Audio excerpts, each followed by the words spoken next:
in the light of your analysis, let's look at the recent Federal High Court judgment from Lokoja, where Justice Peter Lifu talked, Justice Issa Dashen talked about deregistering of the NDC, and then the circumstances under which, after a final judgment, a court can revisit a matter that he has given its final judgment on. Well, he who lives by the sword, he also dies by the sword. That's the original error, is why should the registration of a political party come through the court? Isn't that a broken politics? But they said they met all requirements. INEC was now holding them. That's what I'm saying to you. That's what I'm saying to you, that allow them. Once you start your politics with the fact that for you to even enter politics and exercise your citizenship right of Section 40 to organize yourself into a group that wants to become a political party, that you need a court order to do so, is where you should start from. You know, in Nigeria, when a court gives a favorable judgment in an area that we are happy about, we don't interrogate that, why should I even need a court? If, for example, now, you bring a court order asking my wife to prepare the best dishes for me and make sure we share the bed 7 times a week, it favors me, I can tell you that. But I will say, why are you even interfering in my affairs? Why are you the one telling me to do that? Because if I allow that order to go, tomorrow another order may come, saying my wife should not cook for me at all and should not answer my greetings. So citizens should understand that the court is also a government agency. And there should be areas in your life where courts should have no say. Because the court can have a good say today and a bad say tomorrow. Therefore, our policies should be reorganized in such a way that nobody needs to go to INEC to register a political party anymore. I become president, I will introduce that law. If you want to form a political party, go and form a political party. When elections come, nominate your candidate and send to the party. Pay the deposit to INEC. And that deposit will be paid not to INEC, but to the federation account. Now, if you get less than 10% of the vote, you lose your deposit. If you get more than 10% of the vote, even if you lost, you apply for a deposit to be returned to you. So you can form a political party today and say you want to run election tomorrow, it's your choice. 3 factions of the same party can send 3 candidates, your choice. The people will vote. So if you are a political party, you bring yourself into 3 factions and you go and register, sponsor 3 candidates, each of you will pay the deposit. When you all lose, you will learn your lesson. That's how it used to be done in the First Republic. That's how it's still done in the UK now. In the last election in the UK, there's Yoruba Party of the UK. I hope you are aware. Of course. Yes, I think I read that. Predictably, they didn't win any seat. But no INEC to say, what kind of nonsense is this? You can form anything you like. One day, maybe they will win election in some council somewhere. You say Yoruba Party of Birmingham. Good luck to you. So, in those days, when you say NCNC had like 57 affiliates. Mobolaje group of Ibadan. This Ibadan Parapo. This other one. It's like that. So you can be in your community, and your community can look at you and say, this gentleman will be a good representative. They can approach a political party and say, let's have an agreement. Inside the Ngwa community, we want to sponsor somebody to go to House of Reps for us, or House of Assembly. But SDP, do you want to be in agreement with us? If they say no, they go to another party. If they say no, they themselves will sponsor you as an independent candidate. And that party will win seat in that Ngwa area. That does not affect Chokoto. It doesn't affect Ondo. So let us devolve all of these things. Otherwise, you will now have to learn jurisprudence in order to do politics. I will have now to tell you that, look, First and foremost, if a court gives a judgment, the court can review the judgment in certain situations.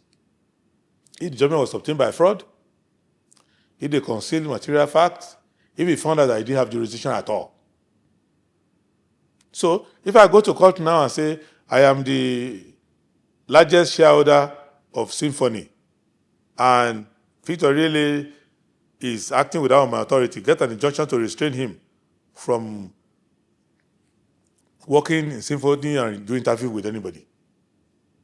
If the other person who comes to court just opposes me without telling the court that this gentleman is just a beneficiary of SYMFONI, they've invited him graciously to come and do interview, then he develop ambition and says he's the chairman now, the court will give the judgment in my favor, and I will come to the police with police to this place, and you can't enter again. So it's a judgment. So you have two options. You can either go on appeal, or you can say, why am I going on appeal? Let me go back to that court and say, you are being fooled. This gentleman who got the judgment is not even the chairman of it. If the court finds out, oh, I've been defrauded, so it's not, the court can set it aside. It's allowed. But all of these things, no explanation works in politics, because politics is based on interests. So the best thing to do, therefore, is to learn all these lessons long term and say, okay, since the courts can be used for mischief, police can be used for mischief, INEC can be used for mischief, let us minimize their role in our politics. So in my time as president, the policeman will not follow me. No if you see a policeman inside the villa, he's coming to arrest somebody there, because I will ban the police from entering the villa or anything. That's for DSS. DSS is taking care of politics and politicians. Police, law enforcement. So anywhere you see a policeman, that means one law has been broken. If I see a policeman carrying his gun and following Victor Iroele, and my friend, don't enter trouble today, let me call a lawyer. I will call your wife. Madam, I saw your husband with police. He said, and so I see him. But it's not a status symbol as it is today. Let's come back to that the matter you talked about, the conditions under which a case can be thrown out. Did he apply in the NDC case? Well, the court says it's applied, so they're going on appeal. So the appellate court will interpret. The good thing is that only one judge. They've gone to Court of Appeal, 3 judges will look into it. And if they're not satisfied with the 3 justices, they will find 5 justices of the Supreme Court. What I'm addressing as a policy leader, not just a social commentator or legal analyst, what I'm explaining is that when your politics get to that angle, your handshake has gone beyond the elbow now. You are beginning wrestling. Nobody's politics should get to that level.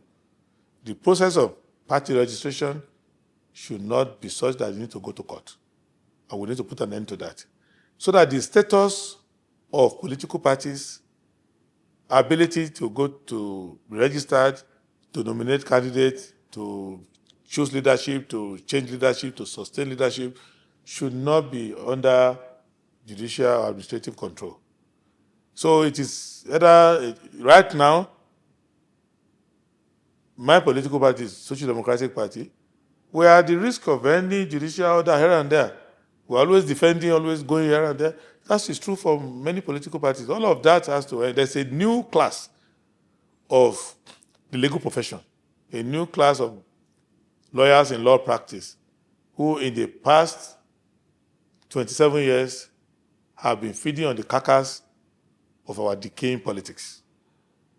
A new class has arisen with the judicial problematization of political parties' crisis. And this is what we need to take wholesale out. Once we take that out, every other person will go and find something else to do, and politics will take the tone you ought to take, which is to go back to the people. Your popularity with the people, your interaction with the people, the choice. If a people recognize you as a political party, you are a political party. Let's look at, as a lawyer and presidential candidate, how did Justice Peter Lifu's judgment directing INEC to deregister ADC and 4 other political parties come to you? It came to me like high fever for someone who already has yellow fever. It shows to you that you need to do what I'm saying now. The Adebayo doctrine on unfettered democracy has to take place. How can a judge be told by some incorporated trustee? The reason why I won't comment much is because I'm a lawyer in some of the cases. So, and the ethics of our profession doesn't allow us, after appealing against the judgment of the court, you are now appealed. I'm going to court tomorrow in one of the matters, and then Tuesday as well. And I was there yesterday. So you now leave the court, and I carry a microphone and start to analyze the case. But from the public interest point of view is that we have boxed ourselves into a corner where it's like asking judiciary to choose the clothes your wife is going to wear, the food your children will eat at home, what topics or subject teachers are going to teach in school. We've gone too far with the use of the courts. No court should have the power to register or deregister a political party. In fact, in most democracies, proscription of a political party is a major crisis. So you need big legal consideration to proscribe a political organization, which has to say whether they are now a terrorist organization, they are carrying arms. So what the judge has done, or what we allow them to do, is to proscribe. If you are deregistered, you are practically proscribed from politics. That is not something a judge can do. Some people have alluded that the Attorney General of Federation is interested in supporting the deregistration of these political parties. Do you think that there is any motivation for him to be interested in it? All I know is that the Attorney General is the conscience of the nation and the lawyer for the public. But the wrong interpretation they be given to that office for a long while now is that he's the chief lawyer of the government. And if the government wants your head on a plate, he needs to find legal justification for that. So when Herod's wife says, look, if you say you love me for my birthday present, I want the head of John the Baptist. And then they go and get the head of John the Baptist. That's what they think the Attorney General is supposed to do. It's not. Attorney General can oppose the government. But I pray that the Attorney General will have second thoughts to understand that it's not a legal assistant to the president. Even the legal assistant to the president still has minimum professional ethics. Even the smallest lawyer in government is not under the control of government. Because if you are a chief medical officer, the president cannot tell you, go and remove oxygen from a patient that is oxygen dependent. You will say, no, the Hippocratic Oath does not allow me to do that. The president cannot say, go and put arsenic in malaria medicine and inject poison and kill this person. So, you know, a good doctor, even if he works for government, he will say, I can't do it. That's what I expect even a lawyer to do better. To say, no, I can't. It's just not ethical. I'm a private lawyer. None of my clients can tell me to do something which is against the ethics of my profession. I will say, I can't do it.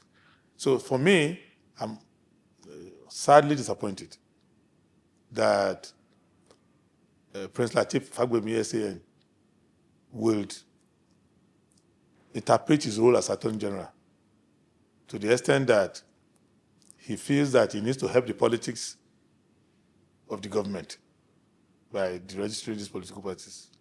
In your opinion, who or what do you think is the greatest threat to judicial independence in Nigeria today? The greatest threat to judicial independence is the federal government and the state government. Because our politics is insecure. Right now, this your cameraman has more job security than President Tinubu. This simple interview, when he sees it, he's in the panic mode. And all his operatives are all in panic mode. They are thinking, okay, how do we react? How do we do this?